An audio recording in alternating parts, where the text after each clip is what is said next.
झारखंड को अपना 14वां मुख्यमंत्री मिल गया है।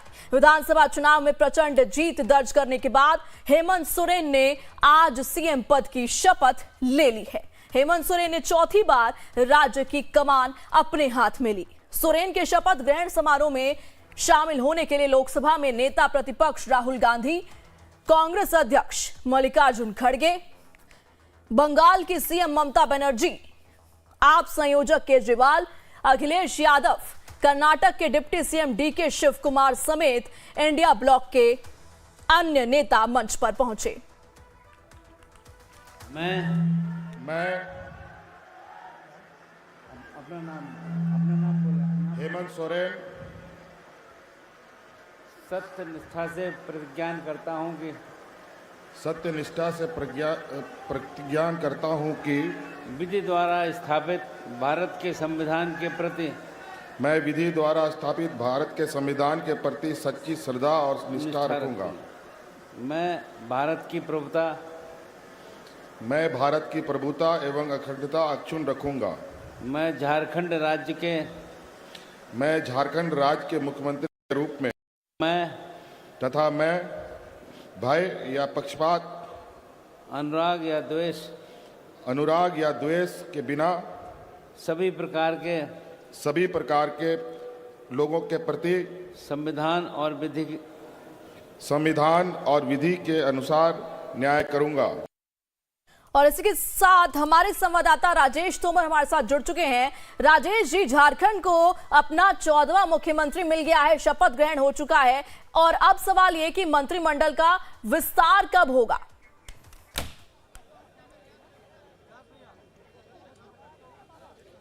देखिए प्रेरणा, अगर आप झारखंड में देखें तो 24 साल झारखंड के हुए हैं और 14 मुख्यमंत्री झारखंड ने देखा, तो आप समझ सकते हो कि यहाँ पर राजनीतिक अस्थिरता कितना रहा है। यहाँ पर तो लगातार जिस तरह से यहाँ पर सरकार बदलती रही और सरकार में अलग अलग मुखिया बनते रहे। खुद हेमंत सोरेन चौथी बार यहाँ पर मुख्यमंत्री के तौर पर शपथ लिया।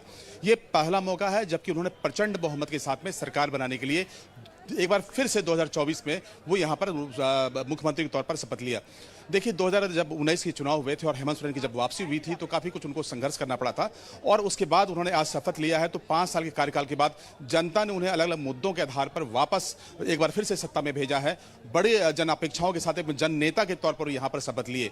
जहाँ तक आपने दूसरा सवाल पूछा कि मंत्रिमंडल के विस्तार के बारे में, तो यहाँ पर कुल जो झारखंड है उसमें 81 विधानसभा है। जो मंत्रियों की संख्या होगी, मुख्यमंत्री सहित 12 होंगे, 11 मंत्री बनना है। तो ऐसे में मंत्रियों का जो चुनाव है, झारखंड मुक्ति मोर्चा के कोटे से 6 मंत्री बनना, उसका हिसाब यह है कि 5 विधायकों पर 1 मंत्री बनाया जाना है। झारखंड मुक्ति मोर्चा के पास 34 विधायक है तो जाहिर है कि उनके पास 6 मंत्री का कोटा होगा। कांग्रेस ने जो टोटल यहाँ पर सीटें जीती हैं वो 16 है। ऐसे में उनके कोटे में 3 आता है और एक आरजेडी के 4 विधायक हैं और वाम दल के 2 लोग हैं। अब सवाल है कि सत्ता में सबको अगर एकोमोडेट करना हो तो 2-3 चीजें मुख्यमंत्री के लिए सबसे बड़े चैलेंजिंग होंगी कि किस क्षेत्र में क्षेत्रवार के हिसाब से या फिर जातिगत आधार पर लोगों का प्रतिनिधित्व तय करना। तो अगर संथाल से वो नेताओं का चुनाव करेंगे तो वहां पर कुछ नेता उनको मिलेंगे, चाहे वो झारखंड मुक्ति मोर्चा का हो या कांग्रेस का हो। लेकिन इन सब के बीच में जो सबसे बड़े यहाँ पर अड़चने आई वो ये था, कांग्रेस ने अब तक विधायक दल के नेता का चुनाव नहीं किया है। साथ ही वो तय नहीं कर पाए कि कांग्रेस कोटे से इस बार मुख्यमंत्री के साथ में कैबिनेट में कौन कौन लोग शामिल होंगे।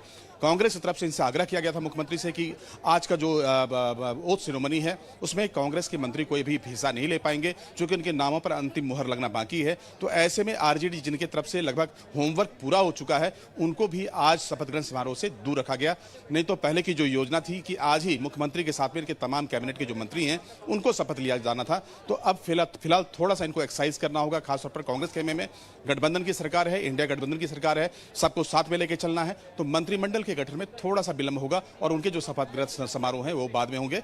तो ये अब तक का यहाँ पर सिनारियो है। ठीक है राजेश, और सबसे खास बात जो लगातार तस्वीरें हमने देखी, लाइव तस्वीरें आ रही थी, खास बात ये रही कि गठबंधन के तमाम बड़े चेहरे, बड़ी हस्तियां, पप्पू यादव हो, अखिलेश यादव हो, मल्लिकार्जुन खड़गे हो, राहुल गांधी हो, तमाम बड़े नेता आज इस शपथ ग्रहण समारोह का हिस्सा बनने के लिए पहुंचे।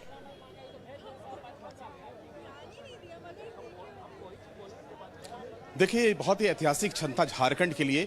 झारखंड की गिनती पहले बहुत बड़े स्टेट के तौर पे नहीं होता था और जब यहाँ पर राज्य भर में सरकारें बनती थी तो इस तरह का कोई गाला सेरेमनी नहीं हुआ करता था। इससे पहले की जितनी भी सरकारें आई हैं उसमें जरूर मेहमान आए, लेकिन इतनी बड़ी संख्या में लोगों को बुलाना, जो मेहमानों की संख्या था, जो गेस्ट लिस्ट था, वो काफी बड़ा था।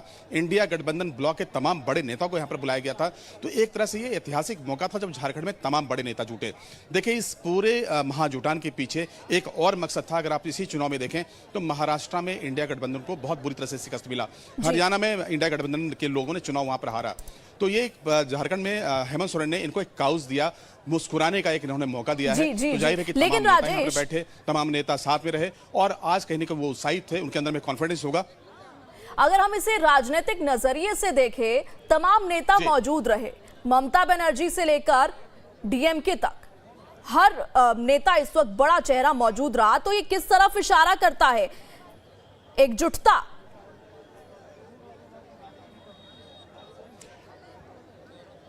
देखिए, जो चुनाव है, महाराष्ट्र में चुनाव हो गए, हरियाणा में चुनाव हो गया, झारखंड में चुनाव हो गया है।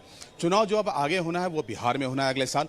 बिहार एक बड़ा स्टेट है और बिहार में तेजस्वी यादव जिस तरह से यहाँ पर पहुंचे हैं, इंडिया गठबंधन के लिए कह सकते हैं कि एक तरह से ये जो महागठबंधन हुआ है, जो इंडिया गठबंधन हुआ है, जिस तरह से समन्वय हुए, जिस तरह से आपस में संतुलन बनाया, वो वाकई में इंडिया गठबंधन के लिए एक बड़ी बात है और उसका कहीं ना कहीं फायदा तेजस्वी को मिलेगा, क्योंकि राहुल गांधी, खड़गे से लेकर तेजस्वी, अखिलेश, तमाम लोग यहाँ पर पहुंचे। और दिल्ली में भी चुनाव है राजेश, और अरविंद केजरीवाल भी मौजूद थे। यहाँ पर एक मंच पर उपस्थित हुए। केजरीवाल साहब, अरविंद केजरीवाल भी मौजूद थे। जी बिल्कुल, केजरीवाल और उनकी धर्मपत्नी सुनीता केजरीवाल वो यहाँ पर पहुंची। बिल्कुल, हम वहीं पर जा रहे थे और जो सबसे खास बात थी कि केजरीवाल और मिसेस केजरीवाल, सुनीता केजरीवाल, वो यहाँ पर पहुंची। उनको खास तौर पर हेमंत सोरेन ने इनवाइट किया था।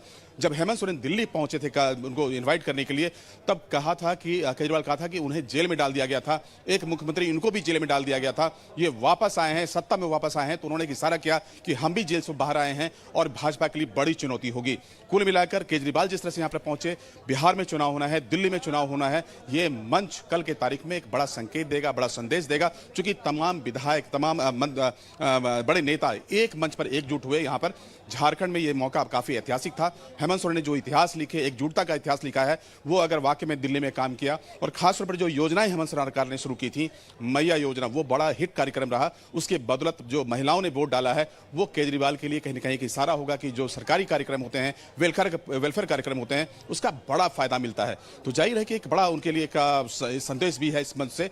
और बिहार में तेजस्वी यहाँ पर पहुंचे थे, इसके अलावा तमाम बड़े नेता पहुंचे थे, पप्पू यादव पहुंचे थे। आज का मौका वाकई में ऐतिहासिक था और कई मायने में राजनीतिक संदेश देने में भी ये जो मौका था वो कामयाब होगा। वही मैं कह रही हूँ राजेश की एकजुटता जो दिखी है ना, कि तमाम पार्टियां एक साथ आई हैं, तो क्या कह सकते हैं कि बीजेपी के खिलाफ एक झुंड तैयार हो रहा है क्या?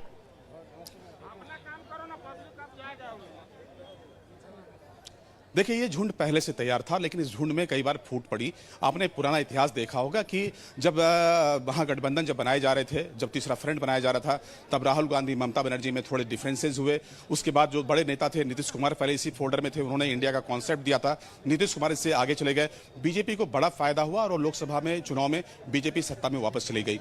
अब देखिए, गठबंधन के पास फिलहाल जो आम चुनाव उसका मौका तो नहीं है, देश में वापस लौटना भी में थोड़ा वक्त है, लेकिन अलग अलग राज्यों में चुनाव होंगे। ऐसे में गठबंधन की सबसे बड़ी यहाँ पर रणनीति होगी कि उस राज्य में वो काबिज हों। झारखंड में जैसे वहाँ पर वापसी किया है, तो अलग राज्यों में अगर ये वापस होते हैं तो जाहिर है कि इनकी ताकत बढ़ेगी। और राहुल गांधी जो लगातार कैंपेन किया था वहाँ पर हरियाणा में और महाराष्ट्र में, उनको वहाँ पर शिकस्त मिली है। ये समझने वाली बात है कि जान फूका हेमंत सोरेन ने इस मंच से। केजरीवाल यहाँ पर पहुंचे तो उम्मीद के साथ पहुंचे हैं कि दिल्ली में साथ यही कहानी लिखी जाए। अगर यहाँ पर तेजस्वी पहुंचे तो उनके मन में यही उत्साह होगा कि इंडिया गठबंधन की ये एकता अगर एक साथ साथ रहा, समन्वय अच्छे हुए, तो इसका बड़ा फायदा उनको मिलेगा। क्योंकि सामाजिक संरचना और सामाजिक समीकरण के जो स्क्रिप्ट हेमंत सोरेन ने इस राज्य में लिखा है, वो वाकई में काबिल तारीफ है। उन्होंने कई संदेश दिए हैं कि चुनाव कैसे लड़ा जाता है, मुद्दाओं को कैसे जमीन तक उतारा जाता है और लोगों से कैसे कनेक्ट किया जाता है। देखिए, हेमंत सोरेन के अपने वेशभूषा को देखा होगा, बहुत ही जमीनी नेता के तौर पर झारखंड का जो पारंपरिक वेशभूषा है, उसके साथ में एक जननायक के तौर पर मंच पर आए। तमाम उम्मीदों के साथ लोगों ने उनका एक तरह से अभिवादन किया, उन्होंने आभार व्यक्त किया और जमीन से जुड़े नेता होने का उन्होंने परिचय दिया, जिसका उनको सीधा फायदा मिला। प्रचंड बहुमत के साथ हेमंत सोरेन की वापसी दूसरे राज्यों के लिए भी एक एग्जाम्पल सेट करेगा कि अगर आप लोगों से कनेक्ट होते हैं, लोगों के पास योजनाओं को ले जाते हैं, मुद्दों से जुड़ते हैं, उनके बीच में आप होते हैं, उनके साथ में आपका प्रॉपर कनेक्ट होता है, तो उसका फायदा आपको सीधा मिलता है।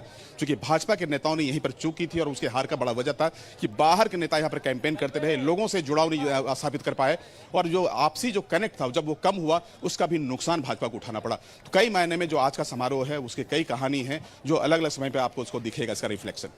ठीक है राजेश, इन तमाम जानकारियों के लिए आपका बहुत बहुत शुक्रिया। अब लाइव प्रदेश में रुख करते हैं अगली खबर का।